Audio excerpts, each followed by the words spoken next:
Bienvenidas y bienvenidos a una emisión más del Derecho a Disentir, el programa de Justicia TV, en el que a partir de sentencias de la Suprema Corte abordamos temas de interés nacional con estudiantes de diversas carreras y universidades.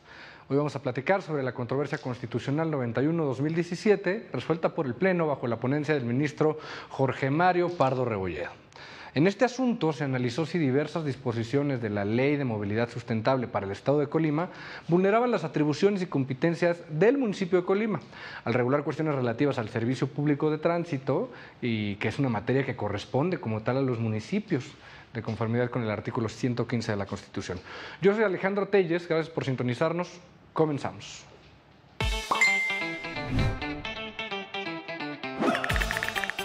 Bienvenidas y bienvenidos a una emisión más del Derecho a Disentir. El programa Justicia TV, en el que abordamos cuestiones de distintas carreras y universidades.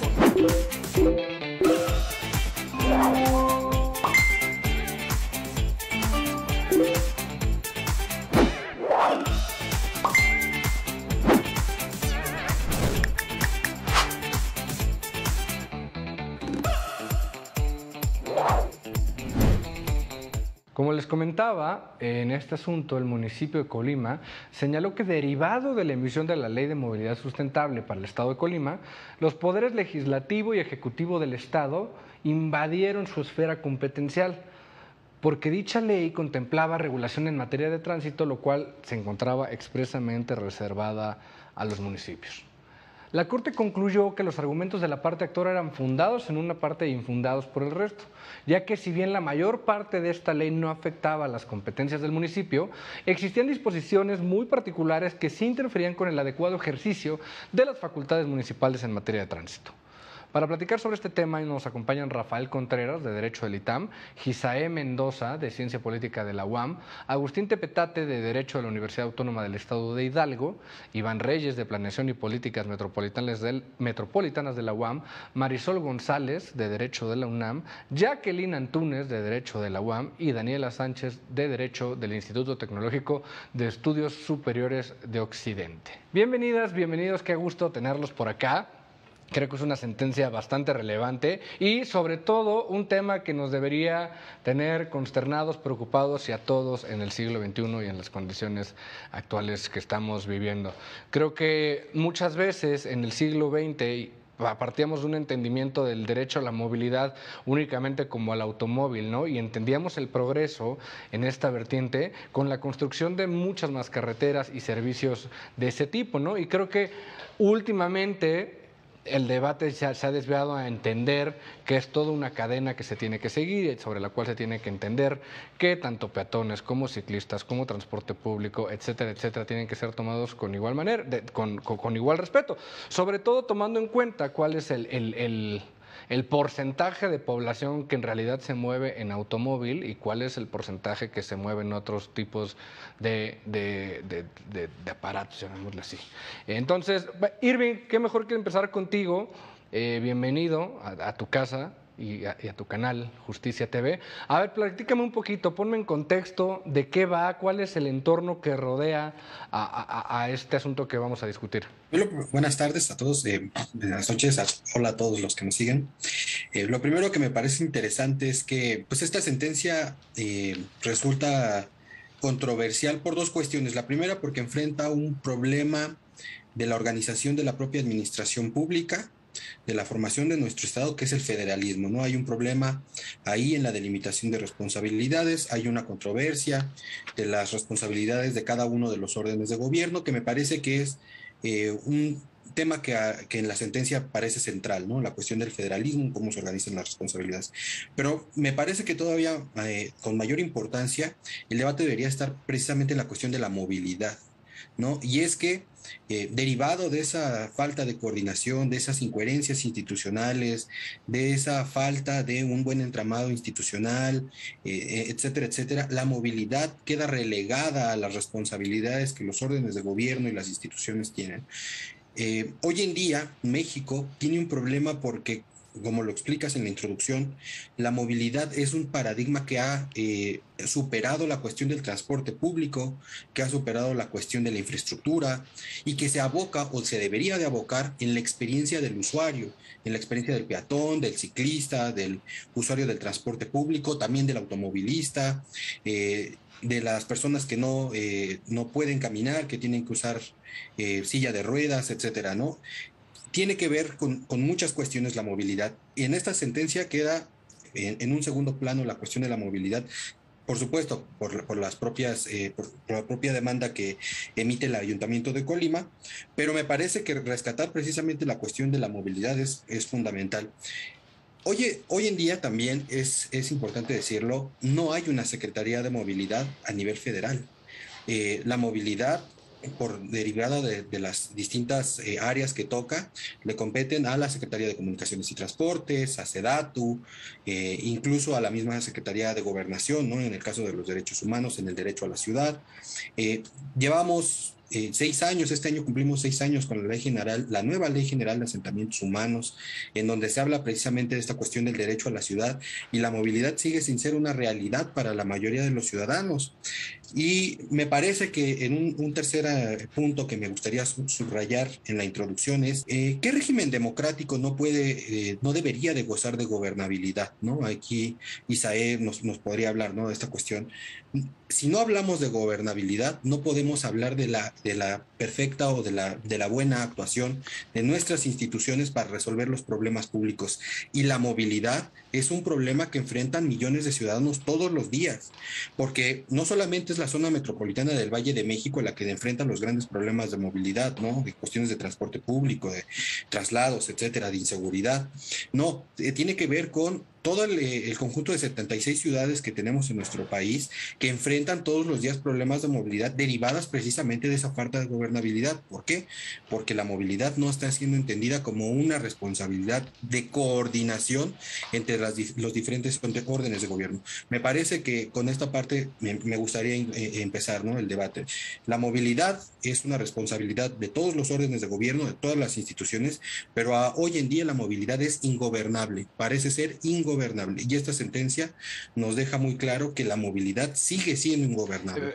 Muchas No, hombre, a gracias. ti creo que tocas muchísimos puntos muy, muy interesantes. Te agradezco mucho esta precisión que haces y que a mí se me había pasado por alto, que es lo de las personas con discapacidad, ¿no? El ministro Saldívar lo dice mucho, dice, las dificultades de la vida diaria de las personas con discapacidad muchas veces no se encuentran en ellos, sino en la sociedad. Y es un tema que hemos dejado de lado en México y que de verdad parece que cada vez somos menos empáticos, ¿no? ¿Cuántas veces en nuestro día a día nos hemos preocupado por entender si las calles por las que transitamos tienen este tipo de adecuaciones o de ajustes razonables para que las personas puedan vivir una vida con una mediana normalidad, ¿no? Eso me parece fundamental. El derecho a la ciudad, la importancia de retomar esto, de entender que es una responsabilidad del Estado, de brindarnos y de no acostumbrarnos a que las cosas tienen que ser así, ¿no? La movilidad no es un negocio, es un derecho. Y como bien lo dices, ese derecho se construye a partir de la experiencia del usuario. Vamos a regresar a todos estos temas más adelante. Muchísimas, muchísimas gracias. Gisae, ya hablaron un poquito aquí de políticas públicas, sin duda, me parece que tu perspectiva nos va a dar mucha luz. Platícame, ¿qué te parece la sentencia? ¿Qué te deja? Y desde tu área de expertise, ¿qué crees que es lo que nos está fallando? Porque no sé si coincidas conmigo, pero si hablamos de un derecho a la ciudad, creo que en términos generales en el país estamos fallando. Claro, creo que también hay un tema de fondo que va con lo del argumento del compañero, que es la gentrificación, porque si bien hablamos de un Estado, la movilidad como derecho humano parte de esta problemática de sabernos que la construcción en la que las ciudades y las calles están diseñadas o pensadas es para un cierto tipo de personas, ¿no? Si vamos a una ciudad como la que es Ciudad de México, pues vemos que accesible tampoco es, ¿no? Y si vamos a una ciudad como Colima o otras ciudades, la ciudad de Pachuca, etcétera, tendríamos que empezar a hacernos esas preguntas. ¿Para quiénes están diseñadas las ciudades y con qué propósitos, ¿no? En el sentido estricto de la palabra. Incluso creo que también algo muy rescatable de la sentencia es esta... como observación de cada, digamos, de alguna manera, partícula de esta ley, porque lo que nos trae es un análisis completo de de qué puntos están atentando contra el derecho al municipio, por así decirlo, o sea, en este tema de los federalismos y de las obligaciones y responsabilidades de orden. Creo que también el tema es de la seguridad, en el sentido estricto de que solamente el municipio sabe cómo está el índice delictivo, solamente el municipio sabe qué horas pico son las que se moviliza más la gente para salir a comer, etcétera. Creo que estas situaciones son las que tiene en obligación que estar revisando el municipio, y de manera general la ley es que tendría que enmarcar solamente esto, generalidades que a partir de ahí tuvieran que ser aplicables como política pública, ¿no? O más bien como guión de política pública, desde mi perspectiva. Entonces, creo que hablar de movilidad es un tema de derechos humanos de tercera generación desde mi perspectiva, porque establece precondiciones para que vivamos no solo una mejor calidad de vida, sino también para que el ciudadano tenga la intención incluso de movilizarse para ir a votar, para encontrar asambleas, para encontrar y encontrarse con sus demás vecinos incluso, ¿no? Yo creería, ¿no? Pensemos en que la movilidad, como tú lo mencionabas al inicio del programa, no solamente se reduce al automóvil, a la bicicleta, a los señalamientos, sino también al peatón, ¿no? Que creo que ese es un gran avance que establece este producto legislativo, que es establecer al peatón como sujeto de derecho, ¿no? Y también como parte de esto, que pues también tenemos que respetar los espacios para seguir andando y incentivar a hacerlos, ¿no? E incluso pensando en este tema de sustentabilidad, serían como estos dos derechos, ¿no? O sea, una ciudad sustentable, una ciudad, o incluso ya no una ciudad, sino también incluso en otras partes de Colima, ¿no? Pensarlo así. Y creo yo que lo más importante, y con esto me gustaría terminar esta intervención, es que deja un precedente para que otras ciudades, si bien la de Ciudad de México ya se observa como una ciudad con demasiados derechos, o más que demasiados, sino, digamos, por ahí le dicen la ciudad de los derechos, creo que también nos haría falta intentar desde acá apoyar estas iniciativas para que sea un tema general, ¿no? En toda la República. Y con eso cerraría. Muchas gracias. Creo que, a ver, primero, tu participación nos permite encuadrar uno de los temas fundamentales que vamos a discutir de la sentencia, ¿no? Y es entender, a ver, sí, ya le dijimos a la gente que lo que vamos a discutir aquí es un posible conflicto competencial entre lo que es el Estado, la entidad federativa y el municipio, ¿no? Y esto que parte de que tendremos que entender, como lo dice la sentencia, de que movilidad abarca dos aspectos, lo que es transporte y, por otra parte, lo que es el tránsito, ¿no? Y de ahí ya vamos derivando cuáles son las obligaciones, cuáles son las responsabilidades de cada una de las partes involucradas. Y este tema de gentrificación también, a ver, me parece imposible de hacer a un lado. Ponías el ejemplo de la Ciudad de México, ¿no? Y una ciudad de derechos. Como el meme que decía aquel de me encanta la Ciudad de México y que venía una imagen de la condesa, pues eso no es la Ciudad de México, ¿no? Cuando hablamos de movilidad tenemos que pensar también en cuál es la fuerza trabajadora y en este problema de gentrificación que los orilla a las periferias y de cómo le brindamos servicios, justo como tú lo decías, porque este derecho está interrelacionado con muchísimos otros, ¿no? Con el acceso a un trabajo digno, a servicios educativos y bueno, también nos vamos a tener que meter ahí, es tristísimo ver el tema de inseguridad en el transporte público en la periferia, ¿no? Creo que a todos aquí en la mesa nos toca el corazón, nos duelen los videos que salen a diario y como bien lo mencionábamos, pues esto afecta justamente en que nos podamos apropiar de la ciudad o de que la inseguridad y el miedo se apropie de nosotros. Muchas gracias, regresamos con eso enseguida. Daniela, bienvenida, qué gusto, como siempre, tenerte por aquí. A ver, platícame, sorpréndeme como siempre. ¿Qué te parece este tema? ¿Qué te parece lo más relevante? Cuéntame. ¿Qué tal, Alejandro? Bueno, pues como ya nos platicó el compañero Iván, en la presente sentencia se analiza un ordenamiento local relacionado con el tránsito, el transporte y el derecho a la movilidad urbana, ¿no? Como derecho humano y como un factor de desarrollo. Me parece importante mencionar brevemente la definición de tránsito, de transporte y de movilidad, porque son términos distintos. En la sentencia, la Corte menciona ciertos precedentes en los que ya definió en algún momento lo que es el tránsito y el transporte en este tema relacionado, ¿no? El tránsito entendido como justo la satisfacción de la necesidad de disfrutar de la seguridad vial en la vía pública y circular por ella con fluidez, ya sea como peatón, como conductor, como pasajero de un transporte público. Justo el transporte es el servicio cuya actividad consiste en llevar a personas o cosas de un punto a otro. Se divide en atención a los usuarios, si es público o privado, o su objeto, si es de pasajeros o de carga. Ahora, la movilidad. Bueno, según la Ley General de Asentamientos Humanos, su artículo 3 menciona movilidad como la capacidad, facilidad y eficiencia de tránsito o desplazamiento de las personas y bienes en el territorio, priorizando la accesibilidad universal, así como la sustentabilidad de la misma, que es justo lo que mencionó ahorita nuestra compañera. Entonces, aquí hay un tema importante que es justo entender la movilidad como movilidad urbana sostenible. O sea, si vemos la movilidad y los temas de desarrollo sostenible están íntimamente relacionados. De hecho, justamente los objetivos del desarrollo sostenible, que es la Agenda 2030, en su objetivo número 11 habla de ciudades y comunidades sostenibles, ¿no?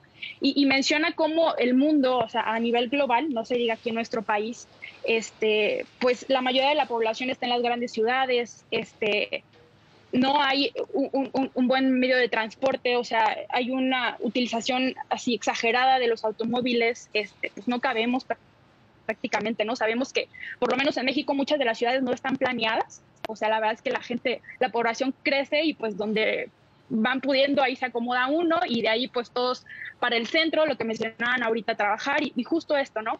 También hay una definición que justo la movilidad se tiene que entender no solo como un viaje, sino como la necesidad de movilizarse para lograr un objetivo, ¿no? Ya sea ir a trabajar, ya sea ir a estudiar, ya sea ir por alimento, ya sea por todo este objetivo que hay detrás de no solamente verlo como ese viaje, ¿no? Entonces, justo por eso a mí me parece de suma importancia esta sentencia y retomarla en este momento, porque si hablamos de este objetivo de la Agenda 2030, pues es un tema que está ahí, ¿no? La necesidad de que se analicen y que haya una buena coordinación, como menciona Iván, entre el Estado, el municipio y la Federación para hacer realmente un sistema ordenado y coordinado de una buena movilidad sin discriminación, porque como mencionan, o sea, esto involucra a personas con discapacidad, a mujeres embarazadas, a ciclistas, a motociclistas, y por lo menos yo no he visto alguna campaña en la que, no sé, le llamen a ciclistas del estado de Colima o de algún otro para platicar sus inquietudes en cuanto o sus problemáticas para transportarse y tomarlo en cuenta para realmente crear estas leyes de movilidad, ¿no? O sea, se hacen como se entiende, pues, y no hay realmente un esfuerzo por coordinarse para que esto sea pues, realmente algo mejor cada día para tener no solo una buena movilidad, sino mejorar el medio ambiente y todo lo que conlleva este tema. Fíjate, qué importante esto que mencionas. Primero, en efecto, o sea, hablar de movilidad no podemos desprendernos de los asentamientos irregulares, que son una realidad en el país y que complican sin duda alguna la atención también por parte del Estado de poder brindar y garantizar este derecho, ¿no? A ver, yo soy del Estado de México y sé que hay asentamientos irregulares a los que son complicadísimos llegar, pero en los cuales hay muchísima gente. Y como bien mencionas, es un cerro en el que medio el Estado armó una calle y es toda empinada y vive muchísima gente, etcétera, ¿no? Entonces, todo este tipo de acciones pues van complicando cómo les acerco transporte público, cómo les acerco servicios, etcétera, etcétera, sin con esto culpabilizar a la gente que se va a los asentamientos irregulares, ¿no? Porque también, si vamos a hablar de movilidad, pues tendremos que hablar de una falla por parte del Estado al desarrollar y al planificar las ciudades, ¿no? Veíamos a lo largo del tiempo... Perdón. Dime. Ay, perdón, ahí como, yo creo que también habría que hacer un señalamiento, ¿no? De que si existen estos asentamientos irregulares, incluso dentro de la misma ciudad también existen estas viviendas que son como llamados, están estas personas que las invaden, estas viviendas deshabitadas así. Ese es el término correcto. Creo que también habría que señalar que derivado de que tampoco se tiene el derecho a la vivienda y ni tampoco Dame un momentito porque te estoy Hablando perdiendo de- en comunicación. Ahorita regreso contigo. Vamos a ver qué pasa con ese internet, pero sí, claro que me interesa muchísimo escucharte. Dame 2 segunditos. Mientras, Rafa, bienvenido.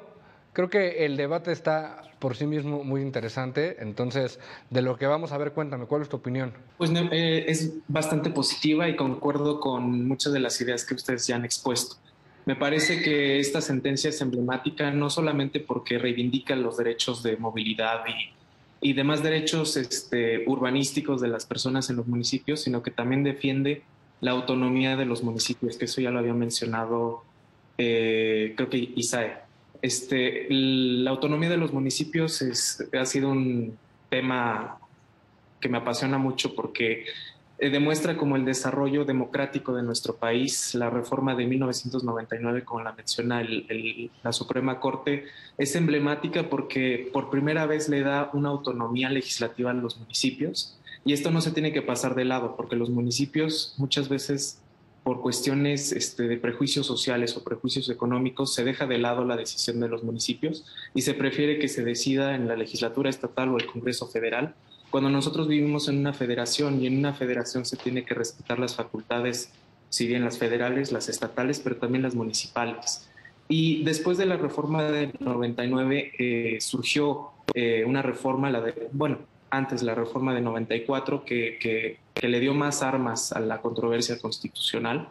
Y me parece muy interesante cómo se combinan estas dos reformas constitucionales en favor de los ciudadanos de los municipios. Como dice la Suprema Corte en esta sentencia, ¿quién más que los habitantes de los municipios va a saber las necesidades de los itinerarios, las necesidades de transporte, que los propios habitantes? Y me parece que es un reflejo del autoritarismo que todavía prevalece en este país, que el Congreso del Estado haya querido pues anular la voz de los habitantes de los municipios y establecer directrices generales que a primera vista parecerían neutrales, ¿no? Que parecerían que son, como son neutrales, que no afectan a nadie, pero esa es la discriminación indirecta. Normas que generalmente o que a simple vista parecen no tener ninguna afectación en los particulares, pero que si se analizan ciertas cuestiones económicas, cuestiones de género, cuestiones de raza, van a repercutir directamente en los derechos, porque no es lo mismo el municipio de la capital de Colima que un municipio alejado, que normalmente no recibe mucho presupuesto.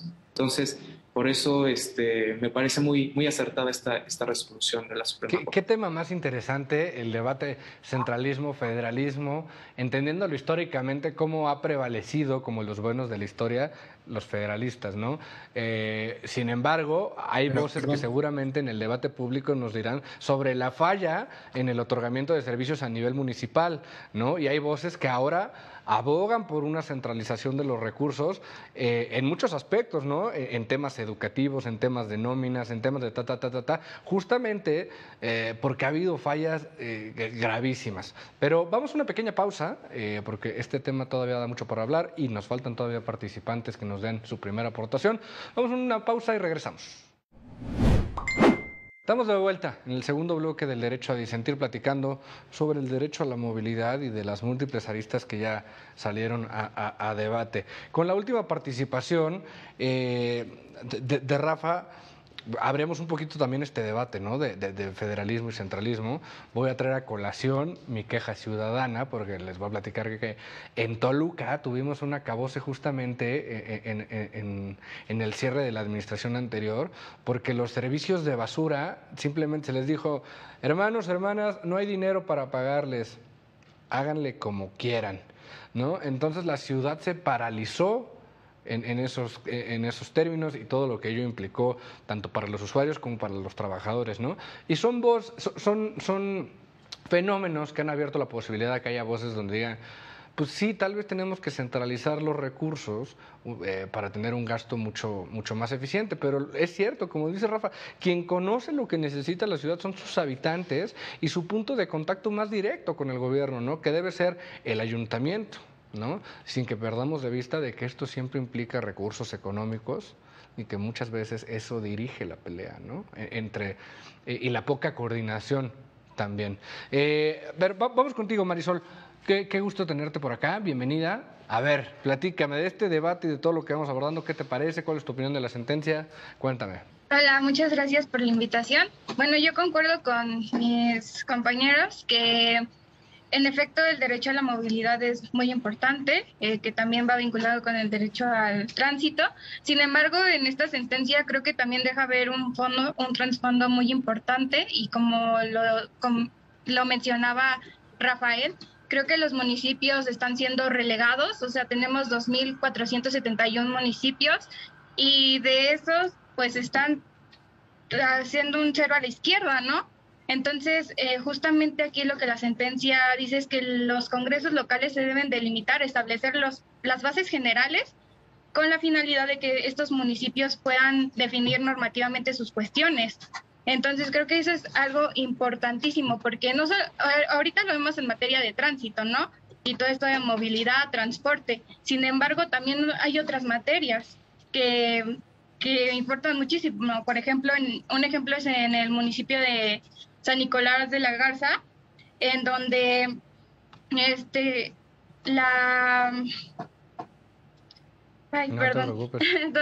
el encargado del cuidado de los parques iba a ser una unidad administrativa, pero esta unidad administrativa tenía que cumplir con 100,000 habitantes, ¿no? Porque si no, pues ya que el municipio le hiciera como pudiera, de acuerdo con su presupuesto.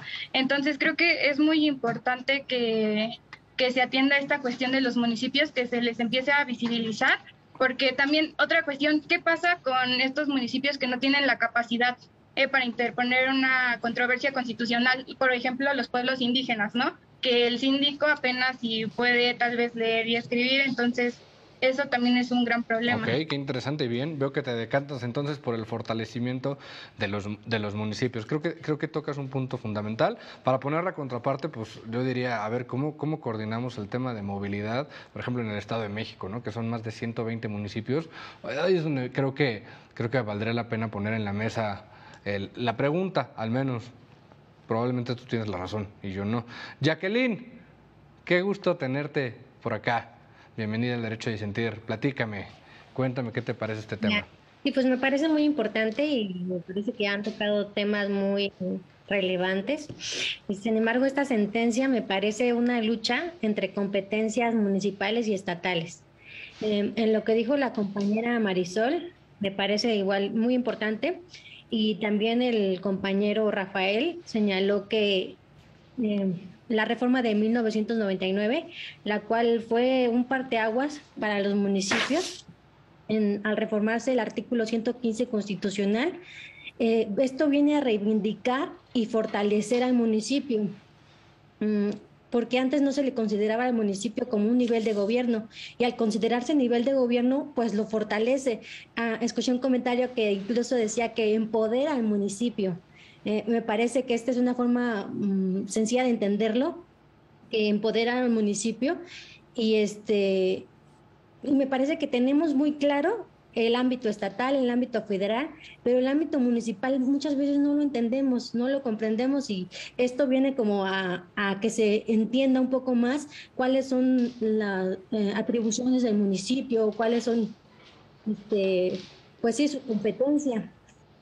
Sin embargo, en esta sentencia, el municipio, me parece, a mi parecer, ni siquiera entienden como esta diferencia entre transporte y y tránsito. Exacto. Transporte y tránsito, ni siquiera lo comprende. Y no solamente en esta sentencia en el estado de Colima, hay otros precedentes, por ejemplo, en el estado de Querétaro, parece, Quintana Roo también, que de la misma manera ellos atribuyen que el transporte es competencia del municipio, cuando no es así. El transporte le compete al estado. Sí, y el tránsito sí le compete al municipio y está señalado en el artículo 115. Todos estos que han demandado estas controversias constitucionales hacen referencia al artículo 115, sin embargo no comprenden esta diferencia, y es muy importante, como lo señalaba mi compañera Daniela, que ella hizo pues sí, como una descripción de qué es el transporte y el tránsito. El transporte entendámoslo como el traslado de personas o bienes de un lugar a otro. Y hay 3 elementos fundamentales para entender el transporte que van ligados, que son la infraestructura vial, el vehículo y las personas. Y en cambio el tránsito es desplazar de un lugar a otro, el ir y venir a de las personas sobre una vía pública. A veces muchos pensamos que son sinónimos, pero no lo son. Es algo muy diferente y para entender la resolución de esta sentencia es importante también entender estos conceptos. También hablando de movilidad, que también es un tema muy importante que va más allá de esta lucha que decía que en esta controversia, que me parece que es una lucha entre competencia municipal, competencia estatal, quién tiene la razón, a quién le toca. Me parece que también es importante, como lo señalaban otros compañeros, entender la movilidad que va más allá de transportar a unas personas de un lugar a otro. Hay que entender, y me parece que hasta ahorita es un reto que tanto la Ciudad de México como otros estados lo tienen. Para visibilizar más o menos este impacto, el 71.3% de la población de la Ciudad de México nos trasladamos en transporte público. ¿Qué pasó ahora en lo de la pandemia cuando decían que teníamos que tener una distancia? En el transporte público era imposible porque no se daba abasto. En el metro tan siquiera iban pegados y todo. ¿Dónde está esa distancia, no? No se puede porque no hay una buena planeación y porque somos muchísimos. Estoy hablando en la Ciudad de México, pero algo que me impactó muchísimo al estudiar estas leyes del estado de Colima es que ni siquiera tienen formas de medir el nivel del aire. Esto es muy peligroso. Esto es muy peligroso, y esta nueva ley de movilidad para Colima me parece que sí era necesaria, que sí es urgente, pero es necesario también como analizarlo de fondo. Qué interesante punto. Agradezco mucho estos elementos que metes para las definiciones, nos ayudan muchísimo, y estos 2 puntos de discusión son clave, sin duda alguna. Y como bien mencionas, estas leyes de movilidad que se han dado en diversas entidades federativas, sin duda van apoyando, ¿no? Aunque se encuentren a resistencias. Pongo nuevamente el ejemplo del Estado de México, ¿no? Y que fue el Estado que, hemos dicho mucho sobre la inseguridad que vivimos, pero justo a través de mecanismos que tenía el gobierno de la entidad, pudieron hacer obligatorio el tener cámaras en el transporte público, ¿no? Que sin duda, pues eso ha permeado, y eso hace que nos podamos entender de todos estos acontecimientos que están pasando, ¿no? Pero bueno, poco a poco se dan avances. Agustín, apenas vamos terminando las primeras participaciones, pero qué bueno, agradezco porque han tocado puntos muy interesantes. Platícame, la discusión está abierta, cuéntame. Sí, muy buenas tardes, gracias por la invitación. Miren, yo de entrada celebro que estemos platicando de la movilidad como un derecho humano, porque pareciera que desde los distintos órganos del Estado normalmente se piensa en la movilidad con el automovilista como eje central, y al estar el automovilista en el eje central, pues se piensa en que la infraestructura tenga que estar al servicio del automovilista, y esto va generando diversas desigualdades. Y yo lo digo como una persona que no vive en la ciudad. Yo vivo orgullosamente en una comunidad indígena, y entonces para nosotros la ciudad no es el lugar en que vivimos, sino el lugar al que nos trasladamos para hacer ejercicio de algunos otros derechos, como por ejemplo la educación, la salud.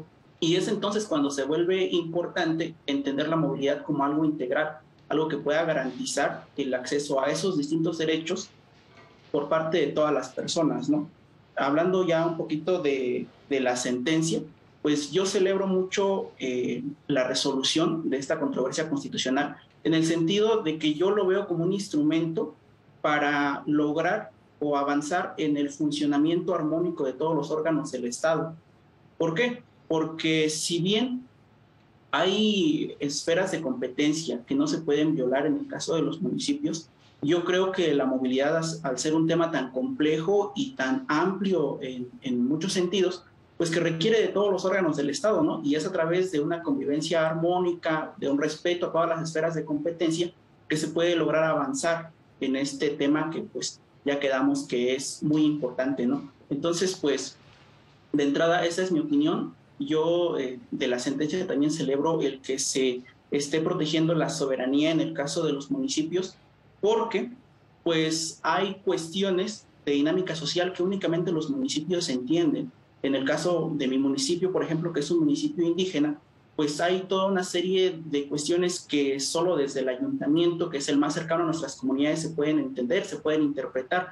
Estas cuestiones serían muy difíciles de conocer incluso por la distancia geográfica o por temas administrativos, por el Ejecutivo Estatal, y ya no digamos por el Ejecutivo Federal, ¿no? Entonces, si bien podemos reconocer que el Ejecutivo Federal pues tiene la obligación de tener una participación importante en este tema, el Ejecutivo Estatal, yo creo que no hay que perder de vista las posibilidades más cercanas que tiene el municipio para entender las dinámicas de las distintas realidades, ¿no?, que desafortunadamente aún existen en nuestro país. Entonces, pues de entrada, qué bueno que se está hablando de la movilidad como un derecho humano y qué bueno que en este caso la Corte pues está cuidando un poquito la esfera de competencia de los municipios, ¿no? Pero de entrada, más allá de los municipios, pues es muy importante que todos los órganos del Estado funcionen de manera armónica, porque pues hay muchos temas pendientes que se tienen que atender. Fíjate, qué importante, la última parte de tu participación nos deja muy en claro y le da la razón a Marisol, ¿no?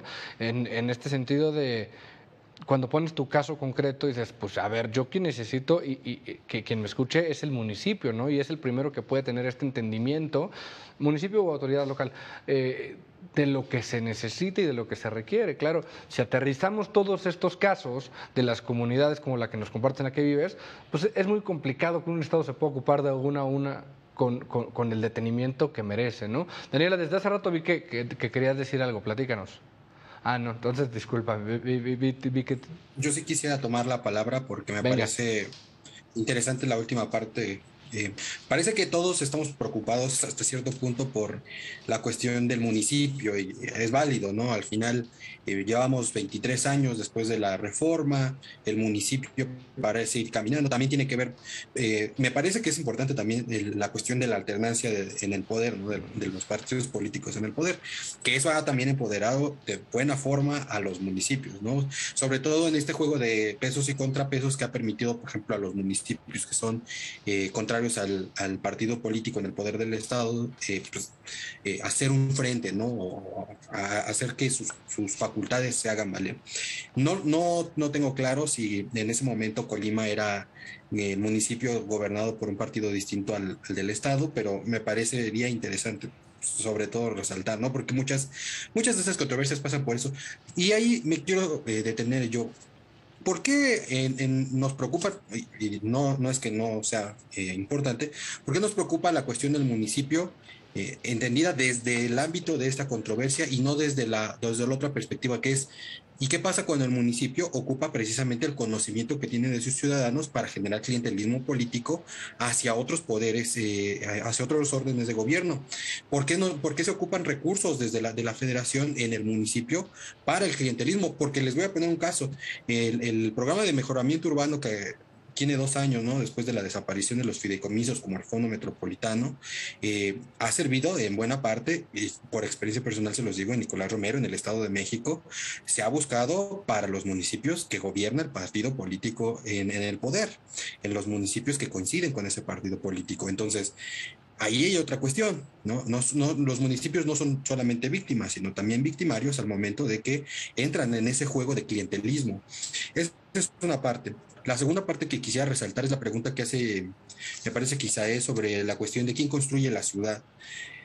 Y ahí es otra parte complicada, ¿no? Pues parece ser que las ciudades no solamente la construyen el gobierno, ¿no? Se construyen bajo lógicas mercantiles, se construyen bajo lógicas de líderes de transporte público, se construyen a través de líderes territoriales, ¿no? Lo que mencionaban, ¿no? Precisamente de estos asentamientos irregulares, pues son estos líderes territoriales los que definen los asentamientos humanos sin pensar en la planeación, y no es una cuestión de que, bueno, es que no hubo planeación en el asentamiento humano irregular. No, pues no hubo planeación precisamente porque por eso es irregular, porque ocuparon a esa gente, los líderes territoriales, como pues como clientes, ¿no? Como le sacaron provecho a la necesidad que tienen esas personas. Entonces, ahí nos tendríamos que responder, ¿no? Pues ¿quién construye la ciudad? Pues son todas estas grandes élites, ¿no? La élite económica, las empresas, incluso hay un texto muy interesante, se los recomiendo, La pérdida de la movilidad, de Priscilla Connolly, del 2009, en donde habla incluso de cómo es que las empresas de automóviles en México han incidido en las grandes políticas de movilidad, y entonces ahí nos podemos entender por qué se construyen tantos kilómetros de carreteras, por qué es que se habilita tantas calles para que pasen carros. Pues por supuesto, porque hay una lógica de las élites económicas. Entonces, pues ahí está otra respuesta, ¿no? De cómo se construye la ciudad, pues ahí está. La tercera cuestión a la que quisiera yo, y con esta parte cerraría mi intervención, es lo que comentaba la compañera Daniela en cuestiones de la Agenda 2030 y de México. Fue peón, fue de los primeros países en hacer valer su papel en la Agenda de 2030 cuando lanzó la Ley General de Asentamientos Humanos en 2016. En ese momento la Secretaría de Sedatu, muy orgullosa, presidía las mesas, ¿no? En ONU Habitat, y echaba a andar todas estas ideas de la Agenda 2030. Hoy la Sedatu pues ha querido recuperar la Agenda 2030, nos faltan 8 años, ¿no? Para que se cumpla el plazo, y pues parece que estos objetivos no avanzan. ¿Pero por qué no avanzan? Es que los objetivos, es que el territorio está siendo hostil contra los objetivos, o los objetivos son hostiles contra el territorio, porque una cosa es hacer, ahí por ahí lo mencionaba, ¿no? Una cosa es hacer políticas públicas para el ciudadano, y otras cosas es hacer políticas públicas desde el ciudadano. Y cuando las quieres hacer desde el ciudadano es cuando te enfrentas a los retos de ¿y cómo le hacemos para tener instituciones sólidas? ¿Y cómo le hacemos para tener ciudades sustentables? Hace unos años, con ese ejemplo cierro, hace unos años en Nueva Grijalba un amigo fue a trabajar un proyecto de ciudades rurales sustentables, y hablaba, ¿no? Bueno, nosotros traíamos un proyecto, él estudiaba en Europa, nosotros traíamos un proyecto muy interesante de cómo hacer sustentables una comunidad en donde pues nosotros teníamos materiales sustentables, teníamos una idea de planeación, y llegamos, y en el territorio la verdad es que la gente pues no se adaptó a la planeación que nosotros traíamos, ¿no? Las casas no estaban diseñadas para las necesidades de la gente. Por eso les digo, o sea, sin demeritar el papel tan importante, porque es un papel muy importante el que tienen los objetivos de la Agenda 2030, a veces hacer políticas públicas desde el gobierno y no desde el ciudadano es complicadísimo. Entonces, yo con esa parte cerraría mi intervención, y pues seguimos escuchando, compañeros. Qué complicado. Creo que das en un punto que a mí en lo particular me ha ocupado durante mucho tiempo, y es, a ver, y sigo la línea de tus participaciones, hablas de un derecho a la ciudad, perfecto, excelente, lo entendemos, creo que todos abrazamos esa idea. Y la siguiente pregunta, como bien lo dices, es, ok, ¿cómo construimos la ciudad? Y ahí entendemos primeramente que el individuo por sí mismo no puede alcanzar determinados fines, y se une en sociedad, se une en colectivos, y otorga poder a este tercero que va a tener una cierta superioridad y al que le otorga ciertas libertades. Y luego de ahí ya, en sociedades más avanzadas, hablamos de un diálogo entre el ciudadano y los entes de gobierno, y hablamos de la necesidad de fortalecer a la sociedad civil, ¿no? Algo de lo que siempre hemos dicho que en México tal vez nos ha fallado mucho, ¿no? Y creo que últimamente se ha demeritado mucho más esta idea de los colectivos de ciclistas, de los colectivos que buscan proteger el medio ambiente, de los colectivos, y veo cómo se enfrentan estos colectivos a una puerta cerrada, ¿no? Por parte de las autoridades de los 3 niveles de gobierno, ¿no? Que uno pensaría, como también lo mencionaba Rafa y como también lo mencionaban todos ustedes, su primer contacto tiene que ser el municipio. Para un municipio cerrado y que muchas veces tiende a tratar como no un igual a la sociedad civil, ¿no? Y se ve a estos colectivos como los niñas y los niños buena onda que quieren algo, sin darles el peso de te escucho y es para ti que trabajo y que juntos tenemos que construir esta ciudad, ¿no? Eso me parece fundamental. Y la otra cara de la moneda de cómo el gobierno, y lo digo a los 3 niveles como lo comentabas tú, al no querer escuchar a la sociedad civil, ha llegado a esta cultura del clientelismo, y creo que lo podemos decir abiertamente porque no es de un partido en turno. Todos los partidos y todas las organizaciones de poder ocupan y necesitan de este clientelismo a nivel municipal, a nivel seccional y a nivel manzana, ¿no? Y cuestiones que deberían de ser básicas, que nos deberían de otorgar, se ven como ciertos premios por la lealtad política, ¿no? Entonces eso me parece bastante complicado. Vamos a hacer una pequeña pausa y regresamos porque quiero debatir otros temas con ustedes. Regresamos. Llegamos al último bloque de este gran programa del derecho a disentir. Ya me calmaron, ya me dijeron que no me puedo enojar cada programa por todos los problemas que vamos analizando y que nos ocupan. Pero les agradezco mucho sus participaciones. Lamentablemente fueron tan buenas participaciones que nos queda muy poquito tiempo. Entonces, en este tercer bloque no me gustaría dejar sin hablar a ninguno y a ninguna de ustedes. Vamos con una pequeña participación, con sus conclusiones de este debate que nos dejan en el aire por si hay un segundo programa, no lo sabemos. Entonces, me gustaría regresar contigo, José, porque nos quedamos sin poder escucharte en el anterior. En 2 minutos tus conclusiones, por favor. Claro, un poco lo que comentaba es que todos estos programas al final del día pareciera que tienen esto de regresar a lo estructural, al origen de los problemas de todos, ¿no? Entonces yo creo que seguir viendo la movilidad y el derecho a una ciudad, a una seguridad dentro de tanto en el viaje como en el transitar, que sigamos viéndolo como parte de nuestra agenda de exigencias de derechos, ¿no? Que ningún derecho, desgraciadamente, ha sido bajo la tranquilidad de las leyes, sino siempre se tiene de alguna manera que arrebatar. Entonces yo creo que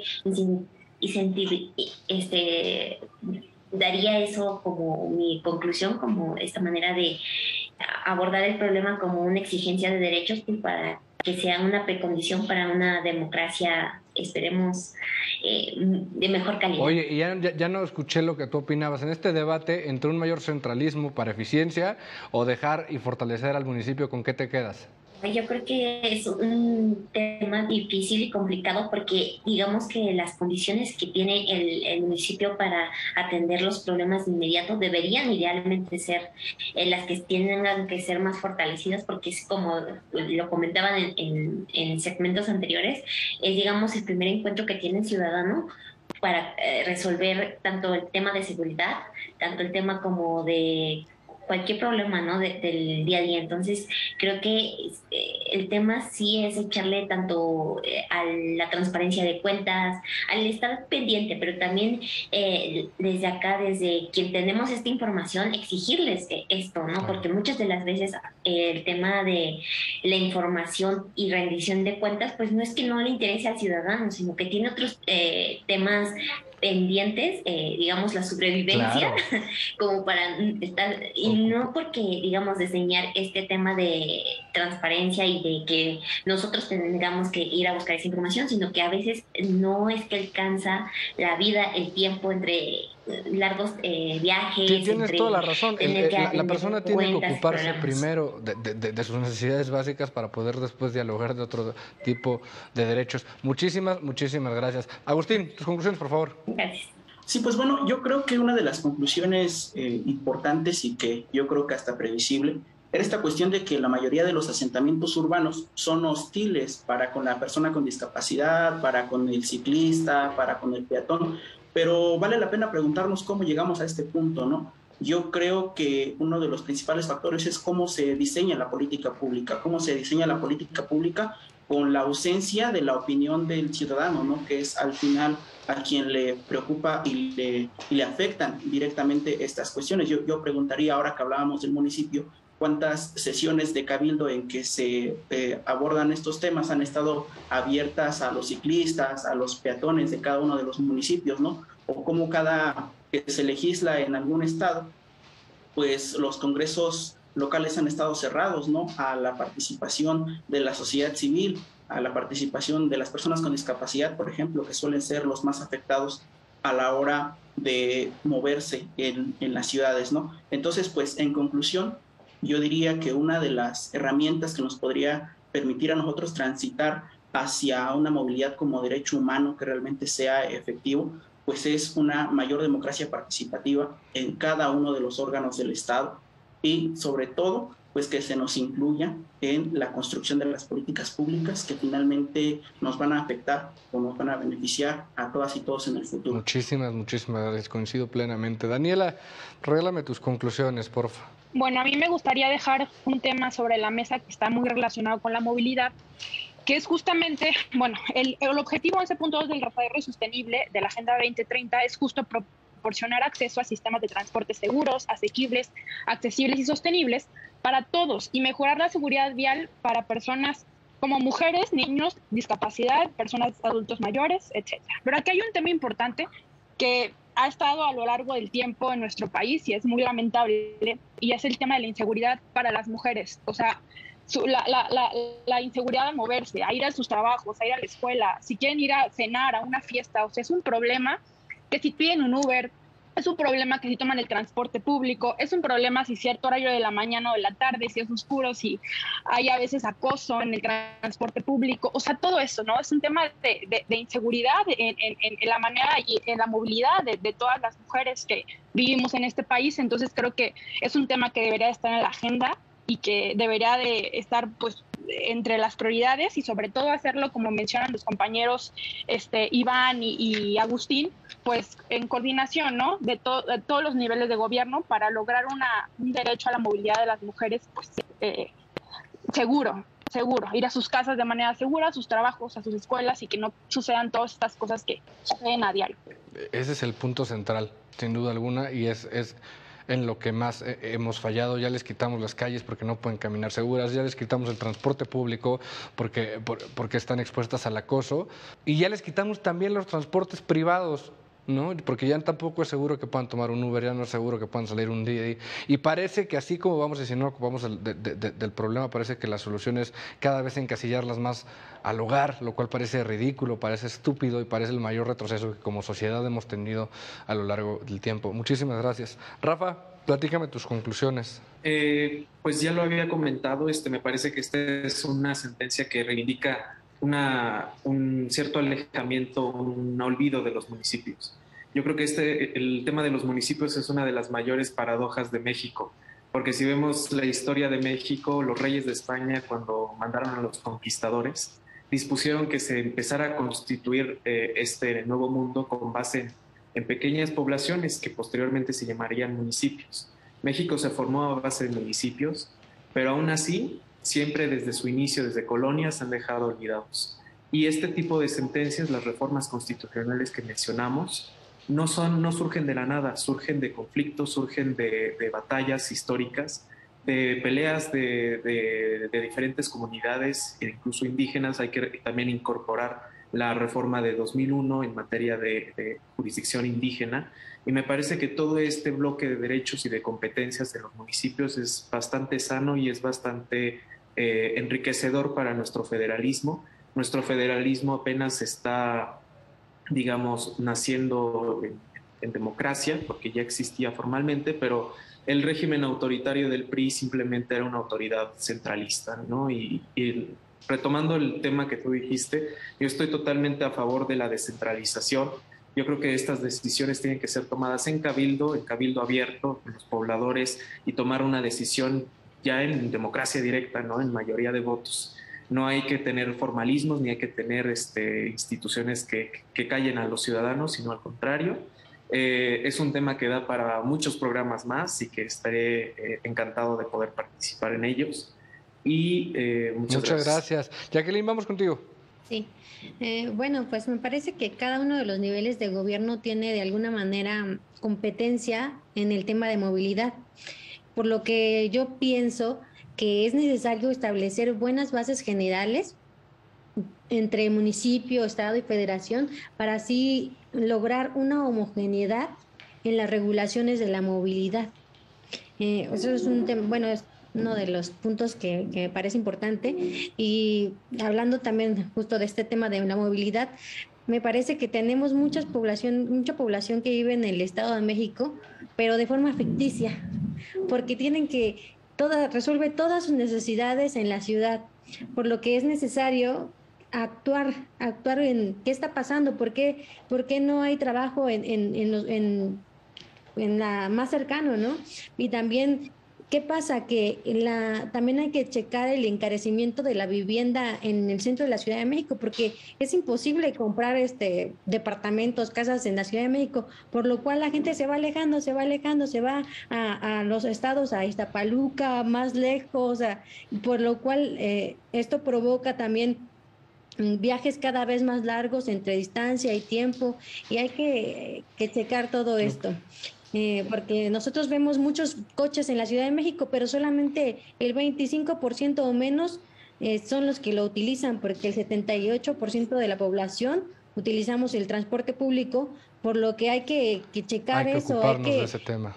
Exactamente, hay que ocuparnos en ese tema, no solamente en movilidad, sino también en seguridad no solamente de robo, de acoso, sino también, como decía la compañera Daniela, en el tema de las mujeres, que sí se han logrado hacer estos transportes de a lo mejor que sea dividido, pero muchas veces no se respeta. Claro, muchísimas gracias. Entonces, tienes toda la razón. Muchísimas gracias. Marisol, vamos contigo, por favor, tus conclusiones.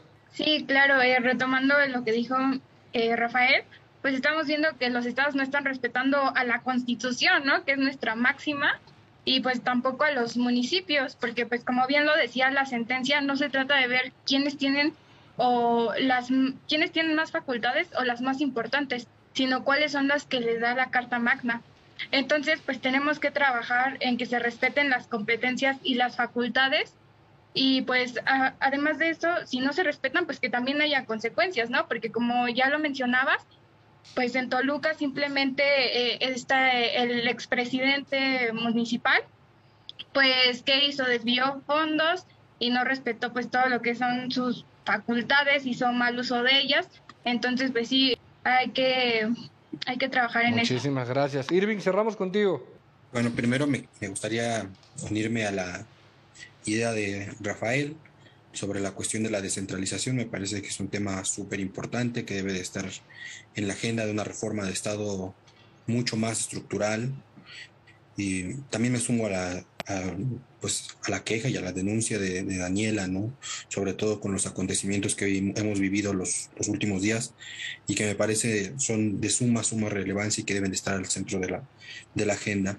Y finalmente me parece que una cuestión que a mí me preocupa en lo personal es la cuestión de la coordinación y descoordinación entre las instituciones, y me parece que ahí, en esta sentencia en específico, podemos ver cómo es que la descoordinación permea mucho más en cuestiones como la movilidad, pero también en cuestiones como la seguridad, ¿no? Porque la inseguridad no se acaba en los límites del municipio, no se acaba en las esferas del Estado, no se acaba en la cuestión de la federación. O sea, son cuestiones que vive el ciudadano día a día. Y mientras existen pugnas institucionales, legales, jurídicas, políticas, económicas, sobre de quién es la responsabilidad de resolver uno u otro problema público, es el ciudadano quien al final cae todo el peso de estos problemas, ¿no? No cae en la sentencia, no cae en el juez, cae en el ciudadano que todos los días enfrenta el problema de la movilidad, que enfrenta esa violencia, las mujeres que enfrentan esa violencia en el transporte público, en la calle, recae en las 4 horas que se hacen muchas personas para trasladarse a sus lugares de trabajo, recae en la persona que no puede adquirir una vivienda porque está sumamente encarecida y porque además no tiene derecho a la seguridad social, recae en los múltiples problemas de desigualdad que enfrentamos todos los días en las ciudades, e incluso entre las desigualdades entre lo urbano y lo rural. Y me parece que ahí es en donde empieza a hacer mucho más efecto este problema de coordinación y descoordinación. Me parece que resolver la cuestión de una reforma de Estado estructural en donde se delimiten bien las responsabilidades, pero también que busque una mayor coordinación entre las instituciones, sería benéfico, no solo para el problema de la movilidad, sino también para las responsabilidades de las instituciones. Muchísimas gracias. Gran cierre para este programa. Yo soy Alejandro Telles y en nombre de todas y todos los que componemos la producción de este canal, les doy las gracias por acompañarnos. Nos vemos en la próxima.